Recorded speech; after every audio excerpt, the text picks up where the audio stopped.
Cupertino is very famous for Apple Computer, and we're very honored to have Mr. Steve Jobs to come here tonight to give a special presentation. Mr. Jobs?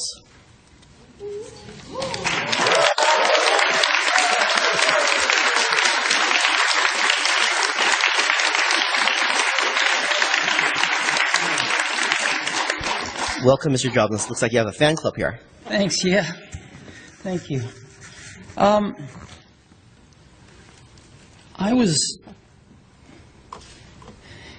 Apple's growing like a weed. And as you know, we've always been in Cupertino. Started in a little office park and eventually got the buildings we are in now at the corner of De Anza and 280. But we've, and those buildings hold maybe 2,600 people, 2,800 people. But we've got almost 12,000 people in the area. So we're renting buildings, not very good buildings either, at an ever greater radius from our campus. And we're putting people in those. And it's clear that we need to build a new campus. So we're just out of space. And that doesn't mean we don't need the one we've got. We do need it. But we need another one to augment it. And so we've got a plan that lets us stay in Cupertino. And we went out and we bought some land. And this land is kind of special to me. When I was 13, I think, I called up, Hewlett & Packard were my idols. And I called up Bill Hewlett because he lived in Palo Alto and there were no unlisted numbers in the phone book, which gives you a clue to my age. And he picked up the phone and I talked to him and I asked him if he'd give me some spare parts for something I was building called a frequency counter. And he did, but in addition to that, he gave me something way more important. He gave me a job that summer, a summer job at Hewlett Packard, right here in Santa Clara off 280, the division that built frequency counters. And I was in heaven. Well, right around that exact moment in time, Hewlett and Packard themselves were walking on some property over here in Cupertino, in Prune Ridge. And they ended up buying it. And they built their computer systems division there. And as Hewlett Packard has been shrinking lately, they decided to sell that property and we bought it. We bought that and we bought some adjacent property. All used to be apricot trees, apricot orchards, and we've got about 150 acres. And we would like to put a new campus on that so that we can stay in Cupertino. And we've hired some great architects to work with, some of the best in the world, I think. And we've come up with a design that puts 12,000 people in one building. You think about that, that's rather odd. 12,000 people in a building, in one building. But we've seen these office parks with lots of buildings, and they get pretty boring pretty fast. So we'd like to do something better than that. And I'd like to take you through what we'd like to do. So this is supposed to work here. There we go. Can you see this? Yep. Yes, we can. Great. So here's where we are today, which is on Infinite Loop Drive, again at the intersection of De Anza and 280. Mr. Jobs, you can actually draw on the screen. That's how high-tech we are. Oh, good. Use your finger. So instead of pointing in the air, you can just draw. I don't really need to draw on the screen. It's okay. You can see it clearly. And what we've done is we've bought this land right here. We tried to buy the apartments in the corner, but they're not for sale, so we couldn't buy those. But we bought everything else. And the campus we'd like to build there is one building that holds 12,000 people. And it's a pretty amazing building. Let me show it to you. It's a little like a spaceship landed. But there it is. And it's got this gorgeous courtyard in the middle, but a lot more. So let's take a closer look at it. It's got curve. It's a circle, and so it's curved all the way around. As you know, if you build things, this is not the cheapest way to build something. There's not a straight piece of glass in this building. It's all curved, and we've used our experience in making retail buildings all over the world now. We know how to make the biggest pieces of glass in the world for architectural use. And we want to make the glass specifically for this building here. We can make it curved like this all the way around the building. And you can see what it will look like. It's pretty cool. Again, today, about 20% of the space is landscaping. Most of it is a big asphalt parking lot. Several big asphalt parking lots. So 20% of it is landscape. We want to completely change this, and we want to make 80% of it landscape. And the way we're going to do this is we're going to put most of the parking underground, so that we can have 80% be landscape. And you can see what we have in mind. I mean, there's nothing like this on the property now. It's pretty bad. Today, there are 3,700 trees in the property. We'd like to just, almost double that. We've hired one of the senior arborists from Stanford, actually, who's very good with indigenous trees around this area. So we'd like to plant a lot of trees, including some apricot orchards. And again, you can see what it might be like. And this is some of the infrastructure. The main building, we have parking underneath the main building, and that's not enough, unfortunately, and we have a parking structure here as well. The building's 4 stories high, as is the parking structure. So there's nothing high here at all. We want the whole place human scale. It's actually about the same as what we have in Cupertino right now. And an energy center, we deal with people sitting at computers all day writing software. And if the power goes out on the grid, we get to send everybody home. So we have to have backup power to power the place in the event of brownouts and stuff. And I think what we're going to end up doing is making the energy center our primary source of power, because we can generate power with natural gas and other ways that can be cleaner and cheaper, and use the grid as our backup. We think that makes more sense. We've got an auditorium because we put on presentations, much like we did yesterday, but we have to go to San Francisco to do them. And a fitness center and some R&D facilities. These are just things where we do testing, and we need some buildings to test in, and there's hardly any people in them. So this is roughly the kind of thing that we're thinking about. And we're thinking about 12,000 people. I put 13 on the slide just because we may get a little luckier than 12,000. So we're up roughly 40% in people versus what the site has been used for already. And we're increasing the space to 3.1 million square feet, so 20% increase in space. The landscaping, though, increases by 350%, which is nice. The trees by 60%. The surface parking goes down by 90%. And so I think the overall feeling of the place is going to be a zillion times better than it is now with all the asphalt. And the building footprint actually goes down by 30%. So we want to take the space and in many cases making it smaller or putting more of a desirable thing on the space. And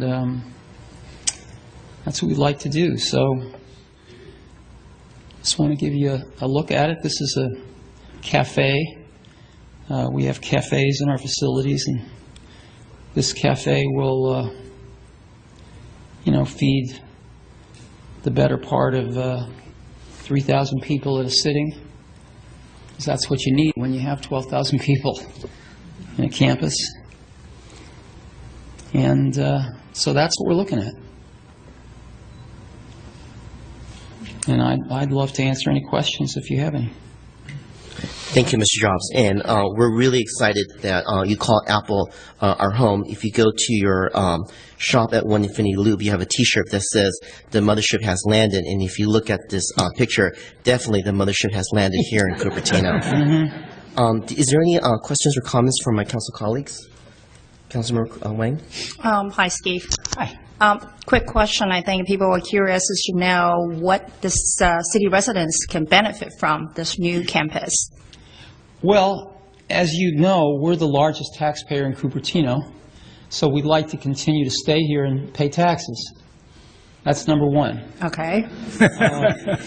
Because if we can't, then we have to go somewhere like Mountain View, and we take our current people with us, and we give up and over years sell the land here, and the largest tax base would go away. That wouldn't be good for Cupertino, and no, of course wouldn't be good for us either.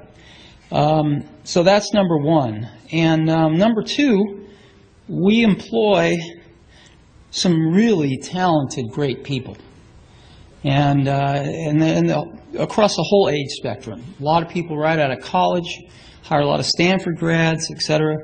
And people that are in their 50s and even 60s, like me, I'm in my 50s.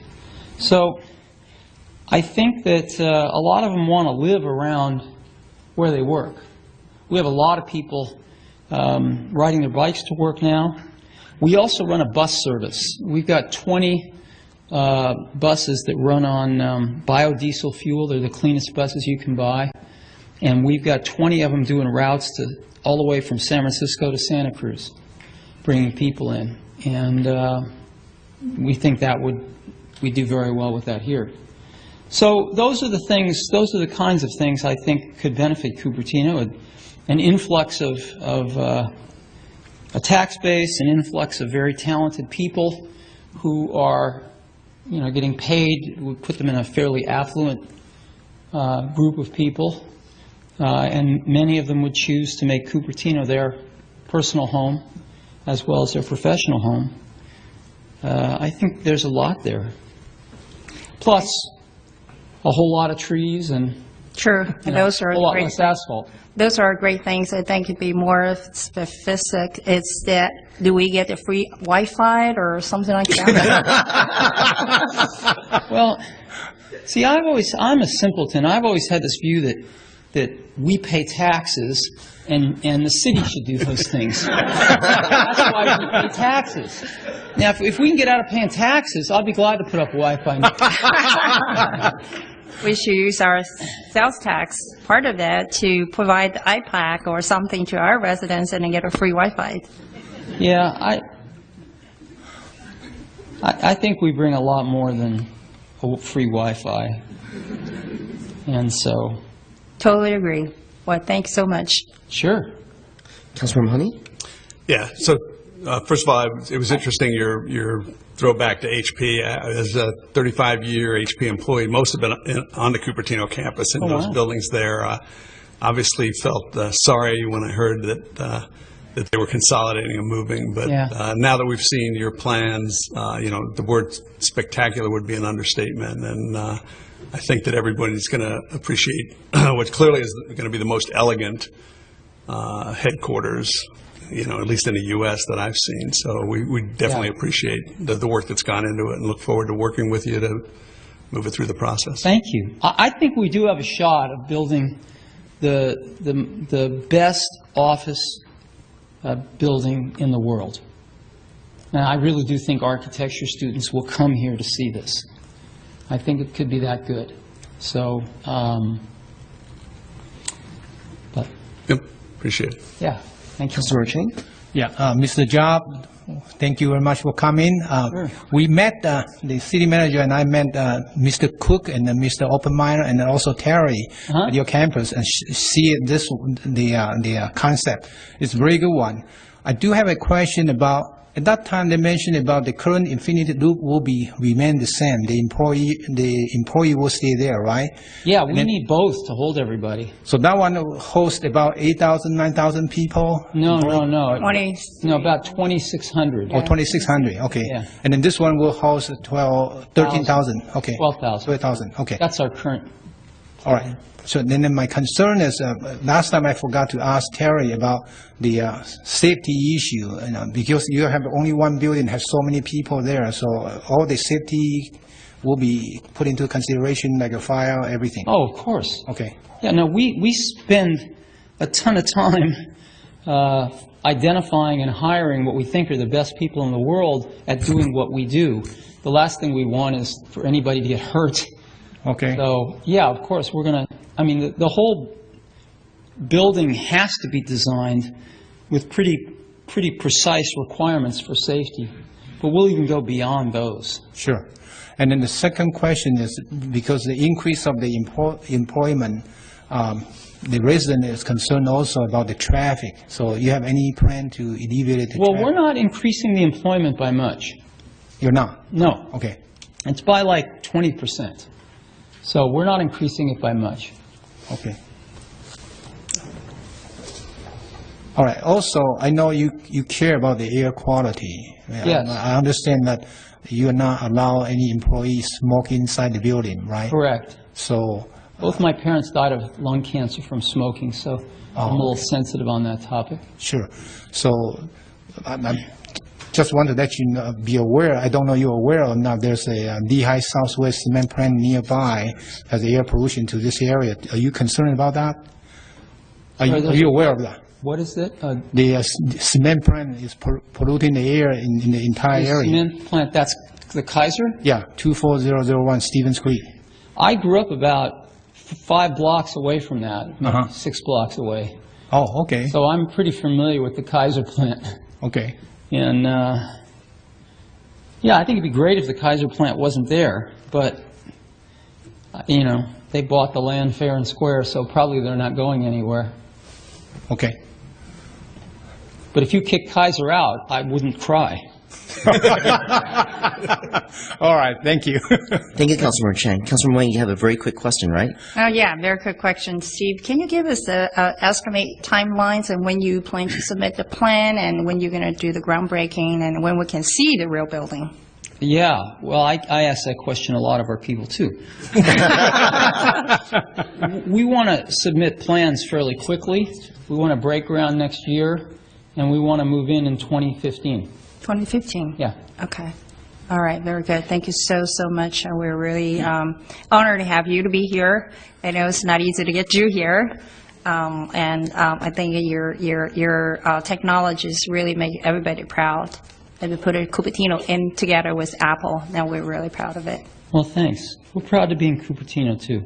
Thanks. Thank you, Councilmember Wang. I think she stole my question. I was going to ask you, when did you break ground so you can start collecting those sales tax dollars from you?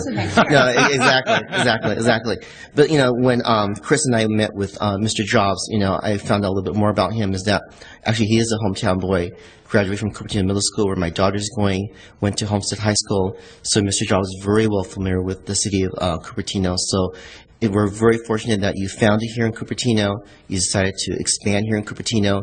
There's many choices across the country, and I'm sure that many governors and many mayors said, please come to us, but you decided to stay here. And I think it's because Cupertino is such an innovative place, a diverse place, and educational-wise, that we have such wonderful schools. And later on, we'll hear some other students on how they got awarded and our schools are doing so well. One thing that I want to ask you is to keep in mind is giving back to the community. And one thing that we would love to do, and I'm sure that our staff will talk about, is that we don't like going to Valley Fair or going to Los Gatos for an Apple store. We would love to have an Apple store here in Cupertino. Yeah, And I can show you, I even have, my iPad 2 here, which I love this technology here. So if it cooperates with me, but this is wonderful. It's a wonderful technology, and my 11-year-old just loves this iPad 2. Yeah, the problem with putting an Apple store in Cupertino is there just isn't the traffic. So I'm afraid it might not be successful. If we thought it'd be successful, we'd love to. We'll help you make it successful. Again, thank you very much for coming with me. I'm sure that you guys are very lucky to hear this very historical moment that, you hear about, 5 years ago, was it, Chris, that you made the announcement you bought the 55 acres, then you bought another 100 acres from Hewlett-Packard, and Apple is truly a technology of innovation, and our city staff and city council looks very forward to working with you and helping you succeed here in our community. Thank you very much. Let's give a big round of applause for Mr. Seekoff. Thank you.